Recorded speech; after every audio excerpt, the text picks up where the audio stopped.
कि मैं आपको बताऊं, सिलेक्शन सामग्री से नहीं होता है। सिलेक्शन होता है पढ़ने वाले पे डिपेंड करता है। जैसे मैं एक उदाहरण दूं, एक किताब मैं आपको दूं, फिर वही किताब मैं लूं, दोनों ऐसी किताब जो हम दोनों ने नहीं पढ़ी है। अब दोनों को फिक्स टाइम दे दिया कि 7 दिन आपके पास में, 7 दिन मैं पढ़ता हूं। उसके बाद टेस्ट लिया जाए तो क्या दोनों के नंबर बराबर आएंगे? नहीं आएंगे। क्यों नहीं आएंगे? क्योंकि आपने अलग तरीके से पढ़ी, मैंने अलग तरीके से पढ़ी है। इसलिए सिलेक्शन में सामग्री महत्वपूर्ण नहीं है, बल्कि सिलेक्शन में यह महत्वपूर्ण है कि आप कंटेंट कैसे पढ़ते हैं, लिमिटेड सामग्री रखें। इसके साथ साथ में एक महत्वपूर्ण बात जो विद्यार्थी अक्सर गलती करते हैं, केवल पढ़ना ही नहीं है, चीजों को मनन करना उनके ऊपर। आप एक पैराग्राफ पढ़ते हैं, एक हेडिंग पूरी की, उसके बाद में आप 5 मिनट सोचिए कि आपने पढ़ा क्या है। एक सिंपल सा उदाहरण देके जैसे समझाता हूं आपको कि आप जैसे इतिहास पढ़ रहे थे, आपने अशोक का दम ये नीति पढ़ी, 40-45 मिनट में आपने वो पूरा पढ़ लिया। बस आप एक प्रैक्टिस करना शुरू कर दो आज से ही, क्योंकि आप इतना आए हैं तो आपकी जीवन शैली में कुछ परिवर्तन होना चाहिए। मैं ऐसा चाहता हूं, नहीं तो मेरा आना और बोलना, आपका टाइम खराब करना बिल्कुल कोई सार्थक नहीं। फिर वो 40-45 मिनट अशोक का दम पढ़ने के बाद में किताब को इस तरह से बंद कर दो, पेन रख के, और सोचिए कि आपने 40-45 मिनट क्या पढ़ा है। आप अगर कुछ भी याद नहीं कर पा रहे हैं, इसका मतलब आपने केवल रीडिंग मारी, स्टडी नहीं करी। ऐसे रीडिंग मारते जाओगे तो सिलेक्शन नहीं होगा। आप दिमाग को सक्रिय रखिए, हर लाइन को पढ़ते वक्त देखिए कि इसमें क्या सवाल बन सकता है, और अगर सवाल क्या बन सकता है इतना एक्टिव रखोगे ना, तब आप वापस जब सोचोगे 40 मिनट बाद, तो आप उसको ब्रीफ कर पाओगे कि हाँ, अशोक के दम में ये बातें थी।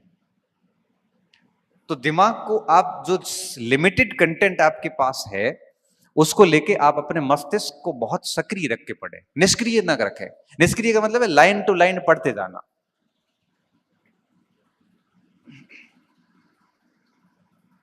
बहुत जरूरी होता है सक्रिय रखना। और मैं आपको बताना चाहूंगा कि अगर एक स्टूडेंट माइंड को बहुत एक्टिव रख के पढ़ता है तो 40-45 मिनट में वो थक जाएगा।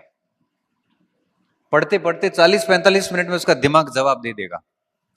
जैसे जवाब देता है उस समय किताब बंद करो, आराम से टहलने की जगह है तो टहलते टहलते सोचो कि मैंने अभी क्या पढ़ा है। टहलने की जगह नहीं, लाइब्रेरी में बैठे हैं तो आप वहीं पे आंखें बंद करके सोचिए कि मैंने अभी क्या पढ़ा है, और जो जो की पॉइंट्स हैं, मेन मेन शब्द, उनके नीचे अंडरलाइन कर दो ताकि रिवीजन में बाद में आसानी होती है। बस इस तरह से एक खोजी स्टूडेंट बनिए। खोजी स्टूडेंट समझते हो कि मुझे आपने ये किताब दी, ये पेज दिया, मैं इसमें से पूरा पढ़ के अगर निकाल लूं कि इसमें ये सवाल बन सकते हैं, आरपीएससी ऐसे बना सकती है, बोर्ड ऐसे बना सकता है, इससे बढ़िया खोजी स्टूडेंट क्या हो सकता है। और खोजी स्टूडेंट कभी फेल नहीं होते। खोजी स्टूडेंट पेपर भी खोज लेते हैं, ये तो प्रश्न है।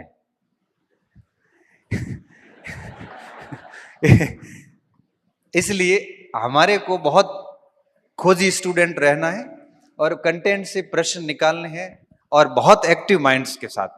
कई बार क्या होता है, बच्चा पूरा पढ़ के मेरे पास आता है, कई बार बोलता है सर याद नहीं हो रहा है। फिर पूछता हूं कि पढ़ा ही नहीं ठीक से, याद कैसे होगा? रिवीजन किया नहीं। और जब हम पढ़ते थे, मुझे अच्छे से याद है कि हम क्या करते थे, मैं रघुनाथ, हमारे 3-4 का ग्रुप था, हम कहते थे कि आज क्या पढ़ा है, किसने क्या पढ़ा, हमारा टाइम टेबल सबका फिक्स था। पढ़ने के बाद हम एक दूसरे से प्रश्न करते थे।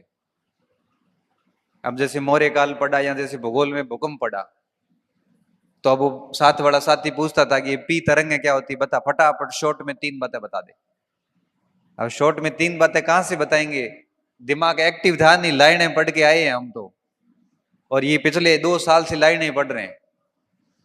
लाइनें आप अगर 2 साल भी पढ़ोगे ना, तब भी याद नहीं होगा। परीक्षा में पढ़ा हुआ सवाल आएगा लेकिन उत्तर आपसे नहीं निकलेगा। ऐसा आपके साथ होता है कि साहब पढ़े हुए सब थे लेकिन हुए नहीं, पढ़े हुए थे लेकिन हुए नहीं। इसके पीछे क्या कारण है? कारण यही था कि माइंड एक्टिव नहीं था, याद किया नहीं, और याद किए बिना वहां पे होना नहीं। क्योंकि केवल विद्यार्थी को पढ़ना ही थोड़ी है, उसको याद भी करना है। तो दिमाग को एक्टिव रख के पढ़िए। इसके साथ साथ में मैं आपको पढ़ाई के साथ साथ में कुछ चीजें और भी होती है, व्यक्ति को बहुत ध्यान रखनी होती है। जैसे लाइब्रेरी में बैठते हो या रूम पे पढ़ते हो, कई बार बच्चे कहते हैं सर मैं गांव में पढ़ रहा हूं, कई लोग लाइब्रेरी में पढ़ते हैं, एक मानसिकता आ जाती है कहीं ये लोग हमारे से आगे नहीं चले जाए। मैं सर ये यूट्यूब पे चलने वाली मैराथन क्लासें नहीं देख रहा हूं, कहीं मैं दुनिया से पीछे तो नहीं रह गया हूं। मैं सर डेली करंट की क्लासेज आती है आधा घंटा, वो मैं नहीं देख रहा हूं, मेरा साथी देख रहा है, मैं कहीं पीछे तो नहीं रह रहा हूं। मैं सर यूट्यूब उस पे टेलीग्राम पे कई सारे प्रश्न आते हैं, उन प्रश्नों के उत्तर नहीं देता हूं, मेरे सारे साथी देते हैं, कहीं मैं पीछे तो नहीं रह रहा हूं दुनिया से। मैं कहता हूं भाई तू आगे है दुनिया से, अगर इस कचरे से बाहर है तो दुनिया से आगे है। अभी टेलीग्राम पे कोई भी आके कुछ भी फालतू का प्रश्न करके पूछ के सो जाता और आप 4 घंटे परेशान। और जनरली मनुष्य की प्रवृत्ति क्या होती है, प्रश्न वो वही पूछता है जो उसको आ नहीं रहा है और उसको कहीं मिल नहीं रहा है, वो पूछ लो। बहुत टेढ़ा सा प्रश्न, बाल की खाल निकाल के वहां डाल देगा, जिसका परीक्षाओं से कोई लेना देना है नहीं। और हम उस प्रश्न को लेके परेशान है। परेशान इस बात को लेके है कि आपकी सामग्री से सवाल नहीं आया, परेशान इस बात को लेके है कि इतना पढ़ने के बाद में भी आपको उसका उत्तर नहीं आया, जबकि उसका कोई मतलब नहीं होता। ऐसे चीजों से दूर रहें। यूट्यूब की दुनिया में जितने भी बड़े बड़े मैराथन चलते हैं, डेली करंट की क्लासेस वगैरह, मैं तो क्या इन चीजों के बड़ा खिलाफ हूं।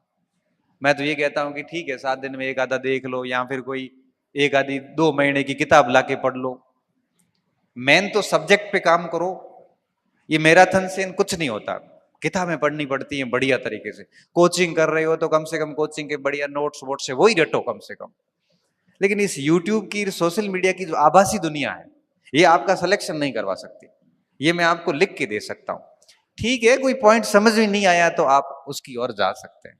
तो इस बात का भी ध्यान रखें। तो मैं क्या बोल रहा हूं, मैं कह रहा हूं कि आपके पास लिमिटेड टाइम, अच्छा ग्रुप अच्छे रखें, अपना सरल सरल जीवन रखें, फालतू समस्याएं नहीं पाड़ें आप, और साथ में लिमिटेड कंटेंट रखें, माइंड को एक्टिव रख के पढ़ें, और साथ में इस बात का ध्यान रखें कि इस आभासी दुनिया से दूर रहें।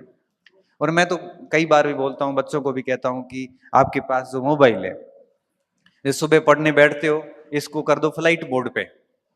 फ्लाइट मोड पे करके उल्टा रख के, और 3-4 घंटे आप पढ़ते हो, दबा के पढ़ लो, बढ़िया 4 घंटे पढ़ लिए सक्रिय दिमाग से, 2 घंटे 3 घंटे जितना भी हुआ। उसके बाद वापस एक बार मोबाइल खोल के देख लो, 5-7 मिनट खोल खुला के, वापस उसको जब भी पढ़ने बैठते फिर फ्लाइट मोड पे डाल दो। ये जितना फ्लाइट मोड पे रहेगा ना, उतने आपके अंक बढ़ते जाएंगे। ये मेरी बात आप याद रखना। आप इसके फ्लाइट मोड का खूब उपयोग कीजिए, और जिस दिन नौकरी लग गई बढ़िया, उस दिन ये सारे फॉलोवर्स अपने आप बढ़ जाएंगे, पता ही नहीं चलेगा आपको। आप दुनिया से पीछे नहीं रह रहे हैं। कई कई आईएएस ऐसे बनते जिनके पास में फोन ही नहीं है, कोई सोशल मीडिया अकाउंट नहीं है, और जैसे ही बनते हैं लाखों एक साथ जुड़ जाते हैं। आप पीछे नहीं रह रहे हैं। इसलिए आप जितना फ्लाइट मोड का ज्यादा यूज करोगे, उतना ही आपको फायदा है। क्योंकि देखो, हम तो बोल के चले जाएंगे, अगर आप इसको जीवन में लागू नहीं करते हैं तो कोई मतलब नहीं है, मतलब कोई मतलब नहीं है। मैंने कहा ना, मैंने शुरुआत में कहा, आप एक बात लागू करके देखिए, क्योंकि आप केवल आप नहीं है, आप अपने पूरे परिवार का रिप्रेजेंट कर रहे हैं। यहाँ पे बड़ी भावनात्मक उम्मीदें आपसे जुड़ी हुई है कि मेरा बच्चा या बच्ची बाहर है, तैयारी कर रही है, नौकरी लगेगी। कितनी उम्मीदें पाल रखी है उन लोगों ने, उनको कोई पता नहीं है आप किसकी तैयारी कर रहे हो। बहुत भोले लोग हैं गांव के तो। और जब हम उनको मूर्ख बनाने की कोशिश करते हैं, या दिखावों की पढ़ाई करते हैं, ढोंग करते हैं बच्चे, मैंने देखे हैं। 2 घंटे पढ़ते हैं, दुनिया देख रही इसलिए पढ़ते हैं, पढ़ते पढ़ते तिरछा देखता है कि ये मेरे को देख रहा है इसलिए मैं पढ़ रहा हूं। ये कैसी पढ़ाई है? मतलब इन सब की मैं नजरों में बना रहा हूं इसलिए मैं पढ़ रहा हूं, या मेरे जीवन निर्माण के लिए पढ़ूं? अगर आप इस तरह से पढ़ रहे हो कि ये लोग मुझे देख रहे हैं मैं पढ़ूं, तो भैया रिजल्ट इतने घातक आएंगे इसके कि जो लोग देख रहे थे वही लोग सबसे पहले मजाक बनाएंगे, और फिर आप सह नहीं पाओगे। इससे बेहतर यह कि हर दिन अपने ऊपर काम कीजिए, अपनी कमियों को एक्सेप्ट कीजिए कि मेरे ये पोर्शन कमजोर है। अपनी खूबियों को एक्सेप्ट कीजिए, किताब को पूरा पढ़िए, सिलेबस पूरे तैयार कीजिए, एक एक लाइन चेक कीजिए क्या कहना चाहती है। तब जाके इतनी बढ़िया समझ विकसित होती है कि 2 साल तो बड़ी लंबी अवधि है, 1 डेढ़ साल के अंदर ही नौकरी लग जाती है।